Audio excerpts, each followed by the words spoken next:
এবং সেই জন্য আমাদের পার্টির কার্যকর্তা আমাদের যুব মোর্চার সেখানে গেছে, পার্টির যে সমস্ত ফ্ল্যাগ পোস্টার ছিল সেগুলি আমরা চেয়ে দিয়েছি, সেগুলি আমরা ফেলে দিয়েছি। যে সমস্ত জায়গায় এই তৃণমূলের নাম লেখা ছিল সেই টপগুলিও আমরা ফেলে দিয়েছি, তৃণমূলের নাম লেখা ছিল সেই টপগুলিও আমরা ফেলে দিয়েছি।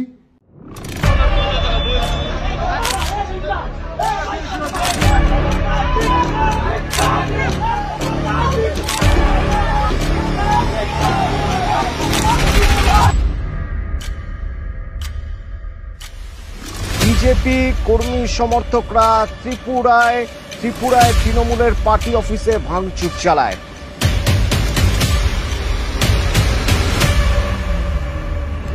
প্রথমে ধিক্কার স্লোগান দিয়ে মিছিল, পরে সেই মিছিল থেকেই বিজেপি শাসিত ত্রিপুরায় তৃণমূলের রাজ্য সদর দপ্তরে হামলা হলো। त्रिपुरा में आप देखा जो चल रहा है, फिर हमारा जो मिनिस्टर, हमारा एमपी, हमारा एससी मिनिस्टर एमपी, हमारा एसटी मिनिस्टर, हमारा एमएलए, हमारा लीडर लोगों ने ओनली 5 आदमी का एक टीम भेजा तो उसको एयरपोर्ट में रोक दिया। Even paid taxi is not allowed, उसको भी बोल दिया मत जाओ। वो लोग बहुत देर इंतजार किया, उसका बाद मैं फ्लाइट में चढ़ने का पहले बता दिया कि तुम लोग पैदल में जाना शुरू करो। बाइक में भी जाने की कोशिश किया था, हमारा वर्कर बाइक ले गया था लेकिन वो भी अलाउ नहीं किया, तो मैंने बोला पैदल में चलो, चलो पैदल में जाना शुरू किया। अगर वो भी नहीं करने देगा, जाने देगा तो मैं खुद जाऊंगी। हम देखते हैं कितना उसका ऑडेसिटी है। तो लोकतंत्र का बात करते हैं, तुम्हारा एमपी अगर इलाका नहीं जाते हैं, अगर एमएलए नहीं जाते हैं, संबंध रखता है, तो इसमें के लिए हमारा क्या गलती है? अगर कुछ गलती हुआ तो law will take its own course. लेकिन ये क्या बात है, त्रिपुरा में तुम्हारा डबल इंजन गवर्नमेंट है, अभिषेक का गाड़ी भी पहले तोड़ा था, उसका गाड़ी में भी कितना पत्थर मारा था, तब तुम्हारा ज्ञान कहाँ था, एडवाइस कहाँ था? जब बोला सेन का गाड़ी अटैक किया था, सुष्मिता देव का गाड़ी अटैक किया था, मथुरा लीडर का गाड़ी अटैक किया था, एमपी लोगों को गाड़ी अटैक किया था, जर्नलिस्ट को गाड़ी अटैक किया था, तब क्या डबल इंजन के बारे में सब बात, तृणमूल के बारे में झूठा बात कह के मदद तो नहीं करते हैं, लेकिन जरूर वायलेंस को मदद करते हैं। पहले आप देखो चैरिटी बिगिंस एट होम, आपका इंटरनल कुछ नहीं हुआ तो because that area belongs to BJP, MP, MLA and everything. আপনারা জানেন পশ্চিমবাংলায় আমাদের জনজাতি নেতা সাংসদ খগেন মুর্মুর উপর কিভাবে আক্রমণ হয়েছে, ছবিগুলি ভাইরাল হয়েছে, আপনারা দেখেছেন কিভাবে আক্রমণ হয়েছে। আমাদের যে বিধায়ক শঙ্কর ঘোষ,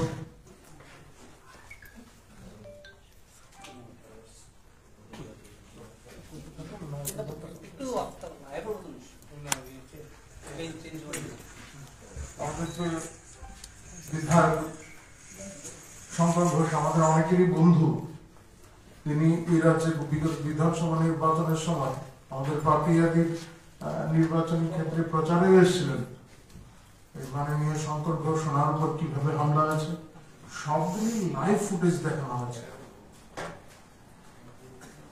আর সেই রাজ্যের শাসক দল বলছে গণতন্ত্রের কথা। আপনারা ভাবুন কি অবস্থা, এরা গণতন্ত্রের কথা বলছে। আসার সময় ওদের তো এই ছবিগুলি বারবার দেখা প্রয়োজন ছিল, রক্তাক্ত খগেন মুর্মুর ছবিটা বারবার দেখা প্রয়োজন ছিল। কোন ভাষায় কথা বলে এখানে নির্লজ্জের দল। কয়েকটা বিষয় আপনারা আমাকে প্রশ্ন করছিলেন, খুব সম্ভবত ওদের সাংবাদিক সম্মেলনের পর। ওরা কি বলছে আমরা ওদের ভয় পাই, ওরা যদি ফ্যাক্টর না হয় তাহলে আমরা ওদের আটকে দিলাম কেন ইত্যাদি ইত্যাদি। কেউ কাউকে আটকায় না। তবে হ্যাঁ, এটা তো বিষয়, ওরা ফ্যাক্টর না। আপনারা হয়তো দেখে থাকবেন কিছুদিন আগে খুব টিভিতে এটা খুব দেখানো হয়েছিল। আমাদের পার্শ্ববর্তী রাজ্যে একটি গ্রামে জঙ্গল থেকে একটা বন্য জন্তু ঢুকে পড়েছিল এবং সুরক্ষা বাহিনী সেই জন্তুটাকে বাঁচানোর চেষ্টা করে, সাধারণ মানুষকেও বাঁচানোর চেষ্টা করে আমাদের সমস্যাটা তো সেখানে, যারা এসছেন তাদের চরিত্রটা কিন্তু এই রাজ্যের মানুষ জানে। তারা আগে এসেছিল যে ছোকরাটা কি নাম জেনে এসছে, তার সঙ্গে ও কিভাবে, আর ওর যে সহযোগী আরেক নারী নেত্রী ছিলেন, কিভাবে বাইক ভাঙছেন, এই ছবিগুলো ভাইরাল হয়েছে আজকে, আপনারা দেখেছেন।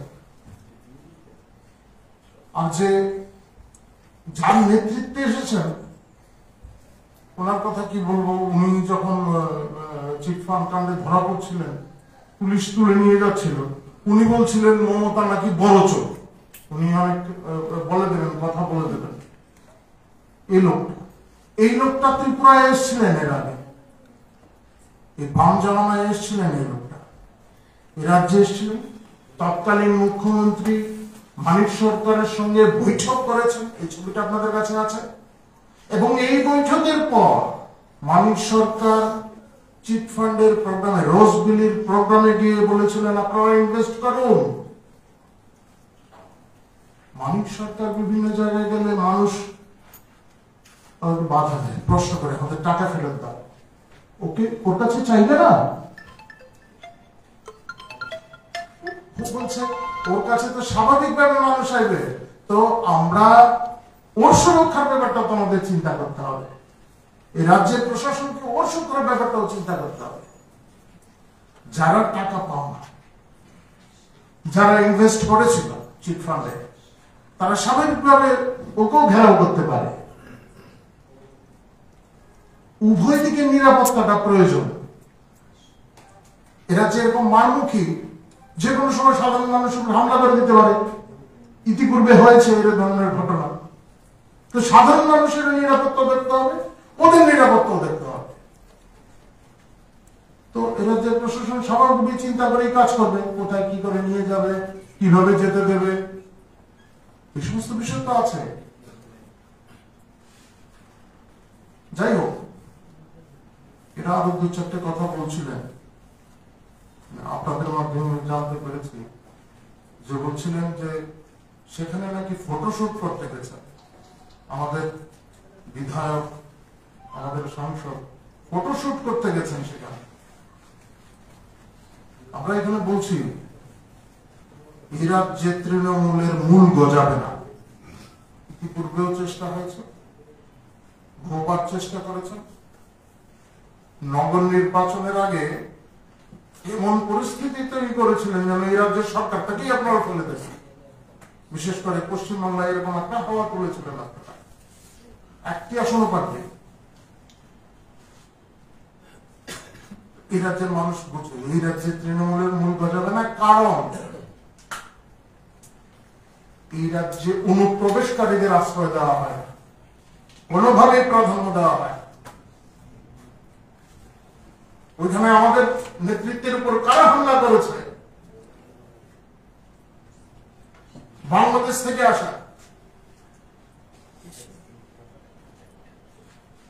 যারা তৃণমূলের ছত্র ছায় রয়েছে, তাদের দিয়ে হামলা সংগঠিত করা হয়েছে। তাদের শক্তিতেই তো তৃণমূল সেখানে রাজ করছে। তবে বেশি দিন চলবে না।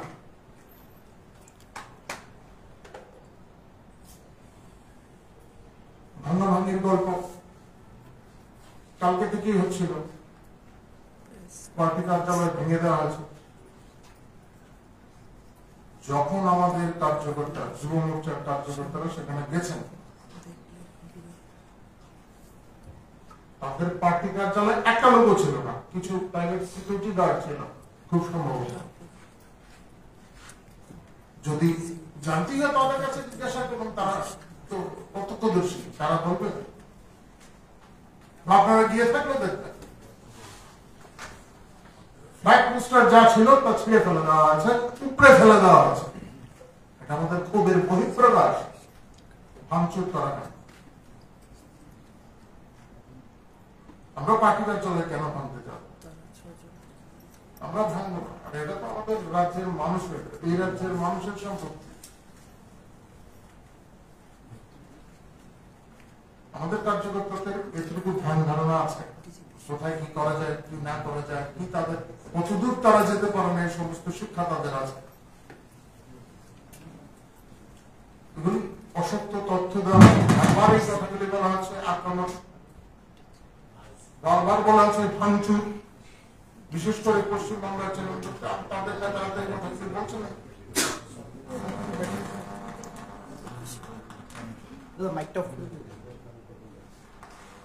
এই বিষয়গুলি যারা যারা এইভাবে প্রচার করছেন, আর আমরা তাদের কাছ থেকে এর বেশি কিছু আশাও করি না আমরা, কারণ গরু চোর, কয়লা চোর, এই চোরের কাছ থেকে আপনি কি আশা করতে পারেন? সত্য কথা কি আশা করা যায় নাকি? আর এমন লোকের নেতৃত্বে এসছেন যিনি বলছেন মমতাই চোর, খোলাসা করে দেবেন। এখন হয়তো নানা কারণে করছেন না খোলাসা, লাভ ক্ষতির অঙ্ক মিলিয়ে এখন করছেন না, কিন্তু উনি পুলিশের কাছে প্রকাশ্যে এই সমস্ত কথাগুলি বলেছেন। এদের আর গ্রহণযোগ্যতা কি? যাই হোক, সংবাদ একটা রাজ্যে ক্ষমতাসীন, আমাদের রাজ্য তাদের একটা এজেন্সি আছে ছোট হলেও, ফলে স্বাভাবিকভাবেই মানে আপনাদের খবর করতে হয় এবং আপনারা আমাদের জিজ্ঞাসা করেন, ফলে এই বিষয়ে আপনাদের আমি বললাম। তবে খগেন মুর্মু উনি আমাদের জনজাতি নেতা, আমরা যথেষ্ট ব্যথিত, খুব ব্যথিত আমরা এই ঘটনায়, ক্ষুব্ধ। আমরা পশ্চিমবঙ্গের প্রতিটি গণতন্ত্রপ্রিয় মানুষ যারা অনুপ্রবেশের বিরুদ্ধে কথা বলছেন, যারা এই দেশের মানুষের গণতান্ত্রিক অধিকার সুরক্ষার কথা বলছেন, পশ্চিমবঙ্গের সেই ধরনের প্রত্যেকটি মানুষের সঙ্গে আমরা আছি। ইতিপূর্বে আপনারা জানেন পশ্চিমবঙ্গে গত বিধানসভা নির্বাচনের পর অনেকেই পালিয়ে এসেছিলেন এ রাজ্যে।